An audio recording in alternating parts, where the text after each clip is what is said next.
un océan apparemment ininterrompu de coïncidences. Au commencement étaient les élections du 29 octobre 2015, annulées pour fraude, sur recommandation d'une commission indépendante de vérification. Nouvelle date du nouveau scrutin, 9 octobre 2016. Mais la veille, un certain ouragan Matthew frappe le pays, bousillant 4 départements corps et biens, le sud, la Grande-Anse, les Nippes et le nord-ouest, forçant l'organisme électoral à un nouveau renvoi des élections. Des centres de vote ainsi que des membres de la machine électorale ont disparu. Finalement, calendrier électoral qui aura connu plus de renvois que de respect des rendez-vous, que de tenue du scrutin, et un exercice qui se poursuit ainsi depuis 2 ans, même depuis 5 ans, le pouvoir Martelly n'ayant tenu aucun scrutin pendant son quinquennat. Et aujourd'hui encore, qui sait? Par contre, une seule est certaine, le président provisoire ne perd pas une occasion pour rappeler que son délai est le 7 février 2017. Cela mérite réflexion, car que se passerait-il si les élections n'avaient pas lieu et si Prévert rendait son tablier le 7 février prochain? Le pays serait dans une crise pire encore que celle qui a accompagné la fin de mandat du président Michel Martelly le 7 février 2016. Car lors, il y avait le Parlement pour se réunir et élire un président provisoire. Or, il n'y a pas que le président qui serait manquant le 7 février 2017 en cas de non-élection d'un nouvel élu, mais les élections tant attendues doivent également procéder, rappelons-le, au remplacement du tiers manquant du Sénat de 30 membres, ainsi que d'autres sièges parlementaires pour lesquels les derniers résultats électoraux n'ont pas été retenus pour une raison ou une autre.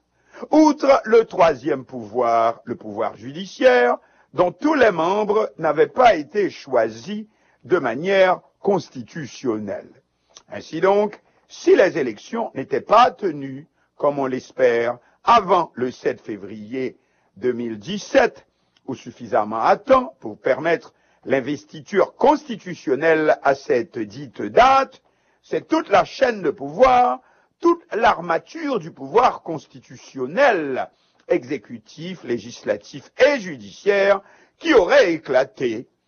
Pire encore qu'il ne l'est aujourd'hui, avec une présidence provisoire et un gouvernement de transition, en l'absence des officiels élus qui devaient être en place depuis le 7 février dernier. Mais il y a encore pire. La conjoncture vient de recevoir un violent coup de pied qui a changé complètement le rapport des forces. C'est l'ouragan Matthew qui a frappé notre pays les mardis 4 et mercredi 5 octobre écoulés, plusieurs centaines de morts et au moins 3 départements, si ce n'est 4, réduits à un état de désert, vide et mort. Le pouvoir exécutif se démène comme un beau diable, mais où est le Parlement? Celui-ci est réduit à une quasi-inexistence par la force des choses. La Chambre des députés est en vacances jusqu'en janvier, disparue dans la nature, c'est le cas de dire. Le Sénat, qui pratiquait pendant longtemps la chaise vide pour refuser le vote des projets de loi du gouvernement de transition, est réduit aujourd'hui à une inactivité telle que des sénateurs se disputent comme dans Astérix à coups de grandes baffes sur la gueule. Matthew n'a pas seulement détruit le pays, mais il a aussi brisé, techniquement parlant, ce qui nous restait de fonctionnement politique. Et par conséquent, vite les élections. Le CEP doit annoncer dans les prochaines heures les nouvelles dispositions à ce sujet. C'est aussi l'avis du président provisoire, Jocelyn Prévert. Celui-ci n'a l'envie de jouer apparemment ni au Sir Oliver Cromwell, qui fut surnommé le Lord Protecteur, ni au général président Prosper Avril, qui se voulait pour mission de refroidir d'abord le fauteuil avant de le céder au nouvel élu. Alors, des élections ou rien. Oui, mais faut d'abord qu'elles puissent avoir lieu. Et là, on ne sait quand même la nature, plus encore que les politiciens malhonnêtes semblent décidés à y mettre des bâtons dans les roues. Palais.com. Voici maintenant la revue de la semaine avec Elsie et Théa. Bonjour. Nous commençons la revue cette semaine avec cette dépêche très importante de l'AHP, l'Agence haïtienne de presse, et faisant savoir que 60% des voies de communication principales et secondaires affectées par l'ouragan Matthew ont été rétablies. 50% des containers d'aide humanitaire acheminés dans les zones les plus touchées, et le ministre de l'Intérieur confirme le bilan de 473 morts et de 75 disparus. Cette semaine également, l'administration Obama a décidé une suspension temporaire des déportations d'Haïti. Mardi, 11 octobre, suite au passage dévastateur de l'ouragan Matthew, les 4 et 5 octobre derniers, le gouvernement des États-Unis a annoncé qu'il suspendait temporairement sa décision de déporter les Haïtiens en situation migratoire irrégulière vivant sur le sol américain. Nous devrons faire face à cette situation, l'aborder, être sympathique à la détresse du peuple haïtien à la suite de l'ouragan, soulignant qu'après cette circonstance, le gouvernement américain avait bien l'intention de faire appliquer sa décision et de reprendre les déportations. De son côté, Miguel Angelo Osorio Chong a déclaré que les migrants haïtiens étaient un sujet de discussion avec Johnson et qu'il était de la responsabilité du Mexique de tenter d'améliorer leurs conditions de vie pendant qu'ils y séjournaient, souhaitant toutefois que les États-Unis procèdent au traitement d'environ 75 migrants haïtiens par jour au poste frontière de San Isidro à San Diego en vue d'accélérer les choses. Haïti, Matthew, une délégation de la diaspora se trouve maintenant en Haïti. C'est une délégation d'officiels haïtiano-américains. Elle comprend le docteur Smith Joseph, c'est le maire de North Miami, Alix Desulmé, il est le maire adjoint de North Miami, Al Jacket, il est le député de l'État de la Floride pour Palm Beach County, Gary Eugène, c'est le chef de la police de l'État de la Floride, et Marc Jeudi, qui est le coordonnateur de la délégation. Donc cette délégation a séjourné cette semaine en Haïti afin d'évaluer et de s'enquérir surtout des besoins de la population victime de l'ouragan de catégorie 4.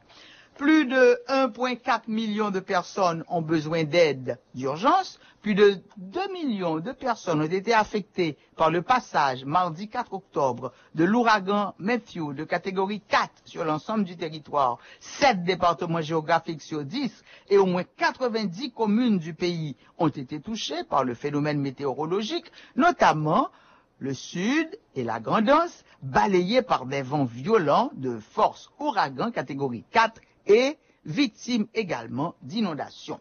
Selon la direction de la protection civile, 1 410 774 personnes sont dans un besoin urgent d'aide humanitaire. Parmi ces personnes, plus de 120 000 familles ont leur maison détruite ou endommagée. Le nombre de personnes localisées temporairement dans les abris continue d'augmenter dans les 2 départements les plus touchés et dépasse les 160 000.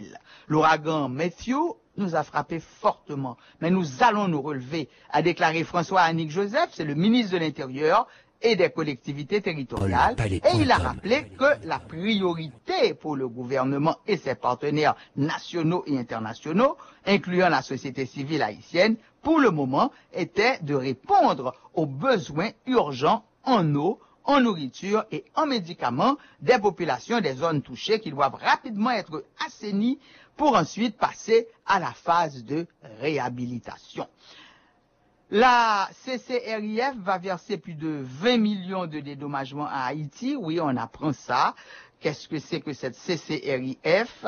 C'est anciennement la Catastrophe Caribbean Risk Insurance Facility et il paraît qu'elle se préparait à faire un paiement au gouvernement d'Haïti à la suite du passage de l'ouragan Matthew qui a déclenché l'assurance cyclone tropicale d'Haïti. Sur la base de calculs préliminaires, Haïti recevra un peu plus de 20 millions de dollars américains, le plus grand paiement jamais effectué par le CCRIF. Cela a été confirmé par Milo Pearson, qui est le président de la CCRIF, lors de la réunion annuelle FMI, groupe de la Banque mondiale. Passons maintenant au domaine de l'éducation. Les écoliers haïtiens ont repris le chemin de l'école après Matthew. Le ministre de l'Éducation nationale se réjouit de cette reprise des activités scolaires dans les départements les moins touchés par l'ouragan. Lors d'une conférence à la primature, conférence qui a eu lieu ce lundi, le responsable de communication du ministère a parlé de plus de 300 écoles affectées et annonce que le ministère se mobilise pour venir en aide à ces établissements scolaires. Des équipes du ministère sont à pied d'œuvre sur le terrain pour les évaluations selon Miloudi Vincent et des rencontres sont prévues avec les partenaires internationaux de manière à coordonner les actions envisagées.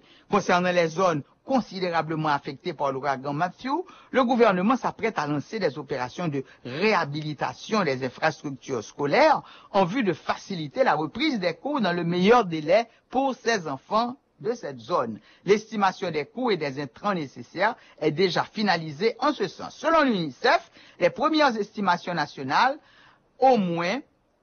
révèlent qu'au moins 300 écoles publiques ont été partiellement ou même entièrement détruites dans le pays et beaucoup d'autres sont utilisées pour abriter les familles déplacées, donc elles sont inutilisables pour servir de salle de classe. Les écoles des départements du Sud et de la Godos resteront fermées pendant au moins une semaine supplémentaire. Au moins donc 300 écoles endommagées après le passage de Matthew et cela signifie que plus de 100 000 enfants ne pourront pas reprendre leur classe car leur école a été endommagée ou bien convertie en abri provisoire. Donc, comme on disait tout à l'heure, l'UNICEF travaille avec ses partenaires pour aider à mettre en place des espaces provisoires d'apprentissage et offrir également aux enfants des fournitures scolaires. Les priorités sont les suivantes. 1. Rénover les écoles endommagées. 2. Fournir aux élèves et aux enseignants des fournitures scolaires, du mobilier scolaire et un matériel pédagogique adéquat. Et troisièmement, fournir aux enfants un soutien psychosocial. Nous passons à un autre domaine maintenant, celui de la lutte contre l'insécurité. Et là, il semblerait que la police marque des points. Arrestation de 36 personnes lors des opérations conduites du 1er septembre à date, 2 individus arrêtés et 3 autres activement recherchés dans le dossier des cargaisons d'armes de Saint-Marc. S'agissant de l'enquête sur la saisie d'une importante quantité d'armes à feu début septembre à Saint-Marc, 2 individus ont donc été arrêtés et 3 autres sont activement recherchés. Il s'agit entre autres de Charles Durand, il serait l'importateur, de Jimmy Joseph, il serait le propriétaire de la cargaison, a précisé Monsieur Desrosiers. Pour ce qui est de l'assassinat maintenant de l'ancien directeur des presses nationales, Willem Edouard, Gary Desrosiers a fait savoir que l'enquête a permis l'arrestation du nommé Reynolds Sanon, dit Roi Salomon, pour son implication présumée dans ce meurtre survenu à Pétionville en juillet dernier. Et toujours dans le domaine sécurité-insécurité, la population affamée attaque des camions d'aide humanitaire. La colère gronde chez les sinistrés, désespérés, qui ont tout perdu, à la recherche dans les décombres de nourriture. Ils ont faim et selon eux, l'aide humanitaire tarde à venir. Furieux, ils critiquent le gouvernement pour son manque de coordination de la distribution de nourriture et d'eau à la population. Aussi, dans plusieurs communes, on rapporte que des résidents avaient bloqué cette semaine certaines rues dans l'espoir de forcer les camions d'aide qu'ils voient passer à s'arrêter pour leur porter secours, mais en vain. D'autres n'hésitent pas à jeter des pierres et des bouteilles sur les camions chargés d'aide humanitaire. Mardi, à Jérémie, des résidents ont érigé près de la base des Nations Unies une barricade de troncs d'arbres, forçant un convoi humanitaire de 3 camions à s'arrêter. Les casques bleus ont dû quitter leur véhicule, se protégeant de la fureur de la population avec leurs boucliers anti-émeutes. Des scènes de violence, des scènes de pillage qui risquent de se répéter, le nombre de personnes en besoin humanitaire d'urgence étant très, très important. Dossier santé maintenant. La ministre de la Santé publique fait état de 186 cas de choléra enregistrés dans la Grand'Anse et environ 170 cas enregistrés dans le sud, avec un bilan accumulé de 29 décès. L'OPS-OMS redoute maintenant une flambée de choléra suite au passage de Mathieu. 1 million de vaccins arriveront bientôt en Haïti. Il s'agit de vaccins contre le choléra. C'est le représentant des organisations panaméricaines et mondiales de la santé qui a confirmé l'arrivée dans les prochains jours de ces vaccins contre le choléra à l'occasion d'une conférence de presse qui a eu lieu mardi 11 octobre. Selon le docteur Jean-Luc Poncelet, ces vaccins seront distribués suivant un plan préalablement élaboré par le ministère de la Santé et qui tient compte des zones clés. Toutefois, le représentant de l'OPS-OMS explique que les vaccins ne seront efficaces que si la population accepte de se protéger en utilisant de l'eau traitée et en respectant les règles d'hygiène. De notre côté, le représentant a fait savoir qu'une équipe multinationale d'experts a été déployée dans 3 départements, dont le Sud et la Grand'Anse, pour soutenir les opérations humanitaires afin de restaurer la capacité des services et des systèmes de santé. Parallèlement, 2000 kits contenant, entre autres, des solutions de réhydratation ont été distribués, ainsi que des lits spéciaux. Et bien voilà, c'était un coup d'œil sur l'actualité cette semaine. Elle est une actualité qui est très riche. Nous n'avons pas pu prendre tout ce qui s'est passé pendant la semaine, mais au moins cela vous donnera un coup d'œil sur cette actualité. Olapalais.com